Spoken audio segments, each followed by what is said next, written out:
법에 관한 이야기를 다루고 있는데요. 이 법이라는 말을 제일 많이 쓰는 곳이 어딘가요? 우리가 살다 보면 법을 유난히 많이 쓰는 지역이 있잖아요. 뭐 지역이라기보다는 어떤 단체들. 사실 교회에서도 법을 많이 따집니다. 우리는 그 앞에 하나가 붙죠. 율법. 율법.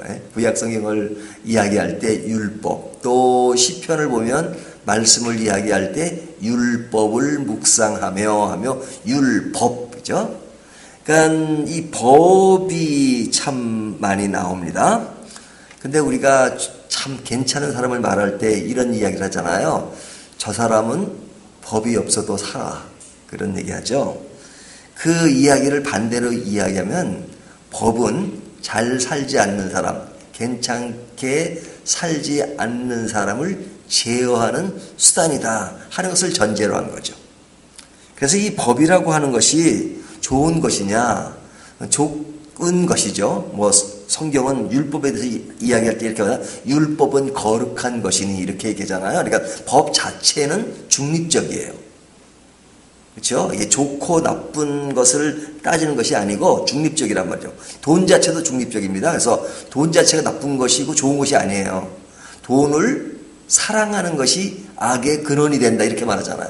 그러니까 그 중립적인 것을 대하는 태도에 따라서 그것이 잘 될 수도 있고 잘 되지 않을 수 있단 말이죠. 그러니까 법이라고 하는 것은 결국은 법이라는 것은 중립적인데 그 법을 대하는 사람의 태도에 따라서 그것이 좋을 수 있고 나쁠 수 있다는 겁니다. 그런데 이 법이 그 잘못 와전이 되면 문제를 일으킵니다. 그 와전이라는 게 뭐냐면 법이 가지고 있는 정신이 있어요. 그 정신을 따르기보다는 그냥 기계적인 법 자체에 매여 있는 것입니다.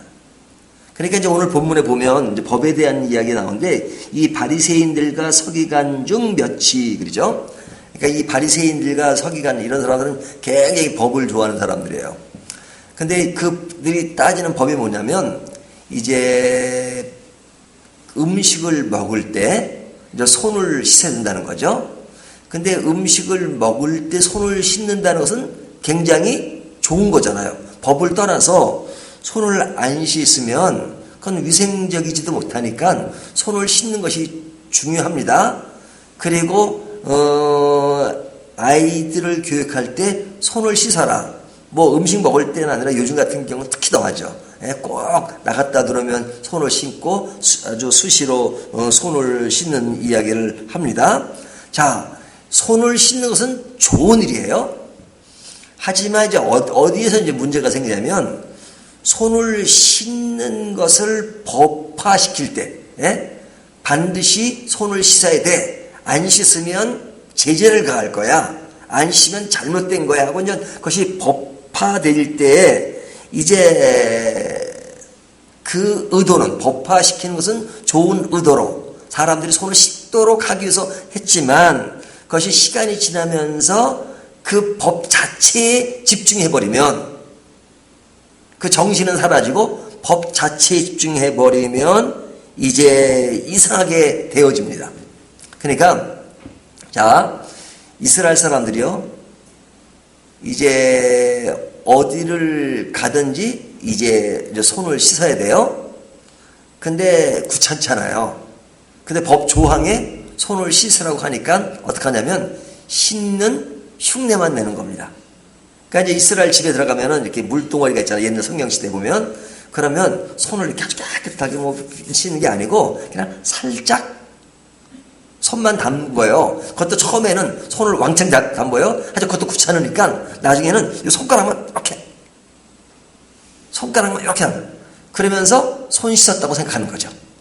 왜 그렇게 생각하냐면 법 조항에 손을 씻어야지만 되는 거니까.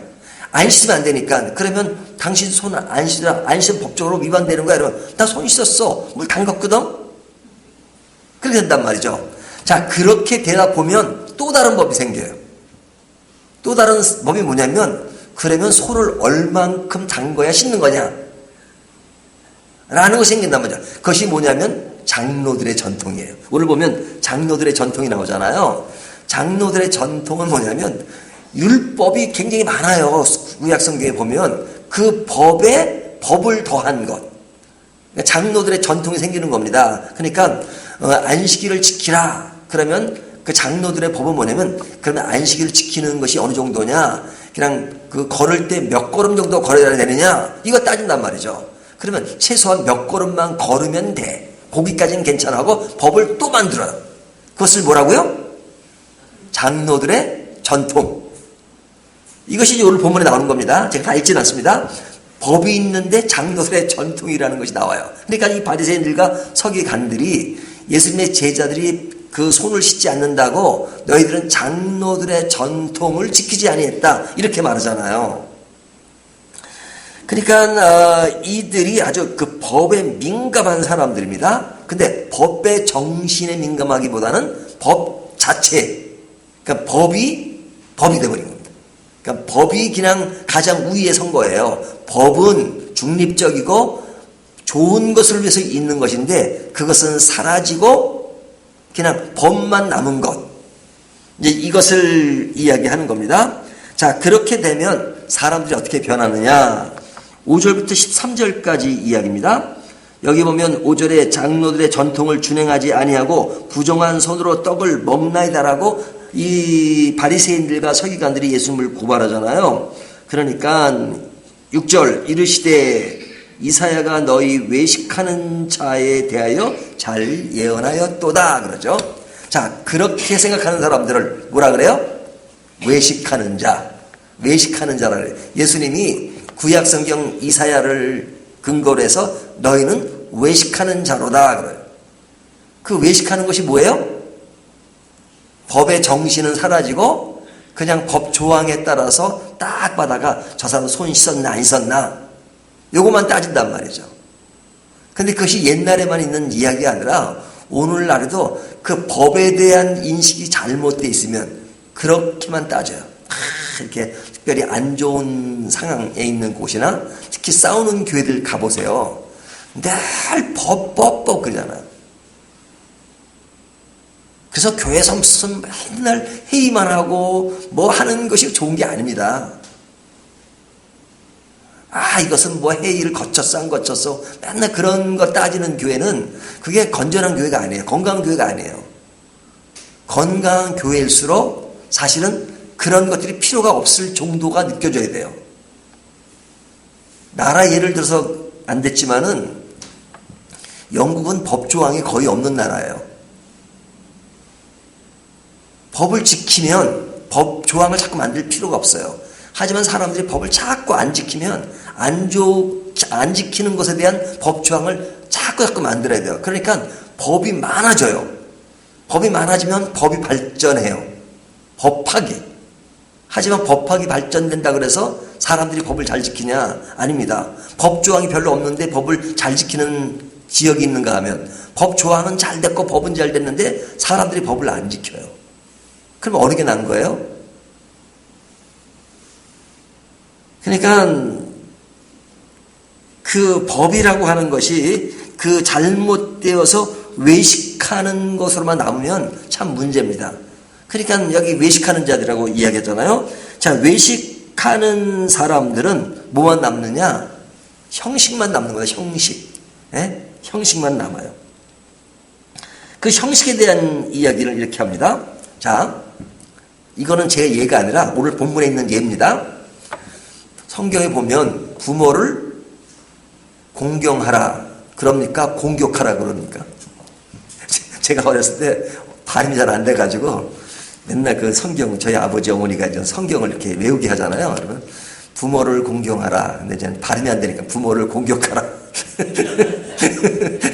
그래서 너는 이놈아 맨날 공격한다 그러냐.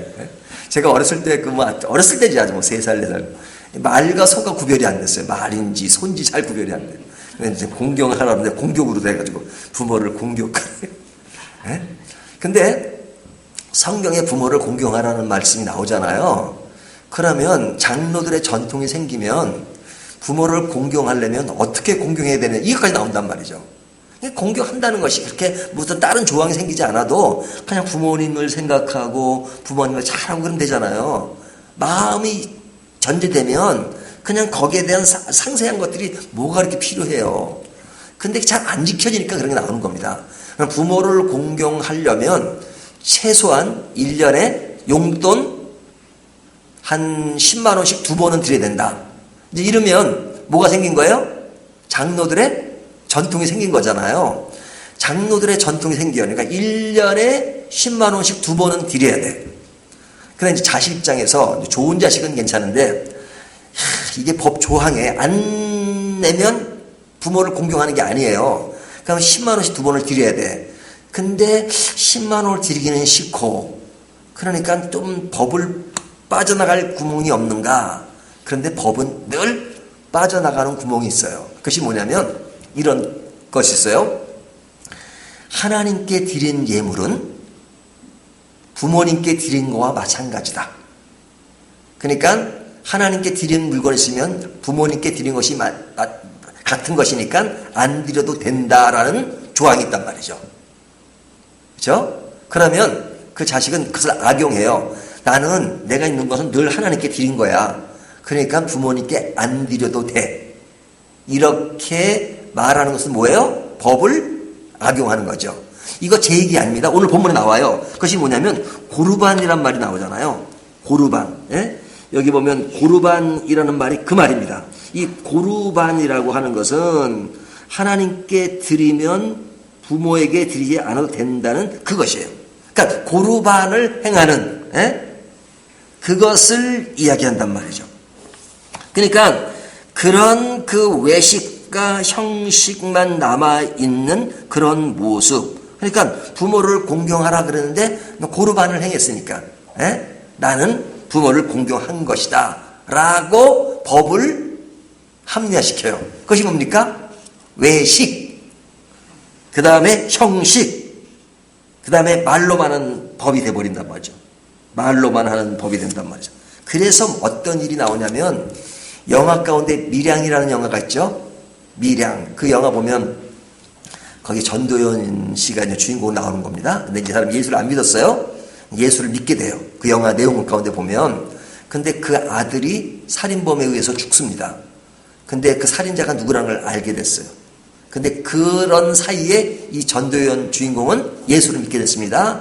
그냥 교회 가니까 맨날 원수를 사랑하라 그것을 배워서 이 사람을 좀 용서해 줘야 되겠다라고 그 살인자에게 면회를 갔습니다. 딱 살인자를 보는 순간에 살인자가 너무너무 얼굴이 밝은 거예요. 그리고 자기를 보면서 전혀 미안한 기색이 없어요. 그래서 이 사람이 용서하러 가려고 하는데 이 사람이 먼저 말을 꺼냅니다. 감옥에서 어떻게 지내세요? 그랬더니 저는 참 편안하고 너무너무 기쁘게 지내고 있습니다. 제가 이 감옥에 들어와서 예수를 믿게 됐거든요. 하나님을 만났어요. 하나님이요, 나의 모든 죄를 다 용서해 주셨어요. 그러니까 하나님이 내가 지은 죄, 살인죄를 용서해 줬으니까 당신에게 굳이 뭐 용서를 빌지 않아도 된다는 그런 뉘앙스를 담고 있단 말이죠. 자, 그 주인공의 아들은 죽었어요. 죽인 사람 바로 앞에 있어요. 그 죽인 사람이 그냥 미안합니다. 제가 잘못했습니다. 이렇게 이야기해도 풀릴까 말까 한데 너무 평온한 마음으로 하나님이 나의 죄를 용서하셨으니까 내가 당신한테 그렇게 미안해할 필요가 없습니다라고 말한다면 그 뭐 한 거예요? 법을 왜곡한 거죠. 그래서 그 영화가 기독교를 좀 비아냥거리는 영화입니다. 근데 실제로 그런 것이 기독교 교리가 아니에요. 근데 그렇게 왜곡되는 현상들이 많은 거죠. 하나님이 다 하셨으니까 사람은 신경 쓸 필요 없어 라고 하는 요소가 혹시 우리들에게도 있지 않나. 하나님을 사랑하는 자는 이웃을 사랑하는 겁니다. 하나님을 사랑하니까 다른 사람들은 다 무식하게 아니에요. 그러니까 그것이 제대로 안 되면 늘 종교적인 형식만 남고 종교적인 것만 남고 그냥 사람들이 뭘 필요로 해서 먹으면 이것이 안식일날 행했냐 안 했냐 맨날 따잖아. 신약시대 예수님 당시에 바리새인들이. 그러니까 형식과 외식만 남은 것입니다. 그러니까 예수님이 뒤에 보면 14절부터 마지막 절까지 하시는 말씀이 3절까지 하시는 말씀이 참된 경고는 뭐 먹고 마시는 거, 먹는 건 이거 입으로 들어가는 거잖아. 입으로. 뭐 먹는 거, 뭐 너희가 먹는 것, 뭐 손식관이, 그게 사람에게 경고를 자원하는 것이 아니다. 경고는 바깥에서 안으로 들어가는 것이 아니라 이 안에 있는 것이 밖으로 나오는 것이다. 음행과 살인과 그랬던 것, 이 안에 있는 그릇된 생각이 밖으로 나오는 것, 그것이 더 문제인 것이지 그냥 안으로 들어가는 것. 빵을 먹든지 떡을 먹든지 라면을 먹든지. 저희 집에서는 라면 먹으면 큰일 나는 율법입니다. 저희 집에서는. 그래서 내가 몰래 사 먹기도 하고 그래요. 율법 조항이 너무 세서. 근데 본인은 또 가끔 잘 먹더라고요. 그러니까 이 법이라는 것은요, 정신이 사라지고 그 외형만 사라지면 법의 모순이 이렇게 많은 겁니다. 오늘 본문을 통해서 신앙의 문제는 율법을 넘어선 것이 뭐예요? 하나님의 은혜잖아요. 율법은 거룩한 것이에요, 자체는. 하지만 그것은 근본적으로 죄를 깨닫게 하고, 그리고 율법에 속하면 죽으니까 그리스도에게로 가거라. 그리고 최소한의 생활의 기준이 뭐냐, 이것을 알려주는 것이 율법이에요. 하지만 율법 그 자체에 매이면 사람이 형식적인 것만 남고 종교적이 되고 법에 묶인 사람이 되면 드라이한 사람이 돼요. 그리고 법의 노예가 되면 진짜 자유함을 잃어요. 신앙은, 믿음은 우리를 자유케 한 것입니다. 자유케, 자유함을 얻으세요. 어떤 조항에 매이는 삶이 아니라 그냥 하나님께 자유함을 얻고, 그 자유함 속에서 우리의 예배가 늘 축제가 되고, 예배 올 때 뭐 이렇게 옷은 이렇게 입어야 되고 뭐 이런 것만 막 따지는 교회는, 그러면 얼마나 그거 참 힘들어요. 하지만 자유함을 누리는 교회는 자유함이 있다고 해서 방종하는 건 아니다 이거죠. 다시 한번 정리하면 이겁니다. 군대 가면 자기보다 계급이 높은 사람한테 인사를 하잖아요. 자, 인사를 할 때 존경하지 않고 인사할 수 있습니까? 없습니까? 인사할 수 있죠. 법조항이 됐으니까. 상관한테는 인사해야 된다. 그러면 이제 이 사병들이 장교들한테 충성하고 인사가요. 감사하는 말이, 야 이놈아, 내가 너를 좋아서 인사한 게 아니라 인사하라고 하니까 한다. 그거는, 그 인사는 사실은 형식적인 인사잖아요. 존경하지 않으면서 인사만 하는 거. 근데 내가 진짜 존경해요. 저 사람 내가 너무너무 존경해요. 난 존경은 하지만 인사는 안 해. 이런 경우 거의 없죠. 존경하면 인사는 자연스럽게 하죠. 은혜 아래 있는 사람은 법을 자연스럽게 지키는 겁니다. 하지만 법 조항에 매인 사람은 율법을 지키는 흉내를 내지만 존경이 없는 것에, 그 율법은 그냥 형식만 있는 겁니다. 우리의 신앙은 은혜 아래서 은혜의 열매. 율법은 구원의 조건은 되지 않아요. 하지만 구원의 열매는 되는 것입니다. 그래서 예수를 잘 믿고 자유함에 있는 사람들은요, 율법을 지키는 사람보다 더 윤리적이고 더 멋있어야 돼요. 예수님이 뭐라고 말씀하세요? 구약 성경에는 살인하지 말라 하였거니와 나의 법은 남을 미워하는 자가 살인하는 자, 이렇게까지 말씀하시잖아요. 우리의 법에, 그리스도의 법은 율법의 수준을 한결 넘어서는 것입니다. 왜? 그리스도 안의 자유함을 누리면서도 우리의 어떤 신앙의 폭과 생각의 폭과 정도의 폭이 넓은 거예요. 그러나 율법의 메인 그런 법은 사람이 작게 만들고 좁게 만들고 쪼잔하게 만들어요. 우리의 신앙을 쪼잔한 신앙이 아니라 넓은 신앙을 함께 공유해 나가는 저와 여러분이 되시기를 주님의 이름으로 축원합니다.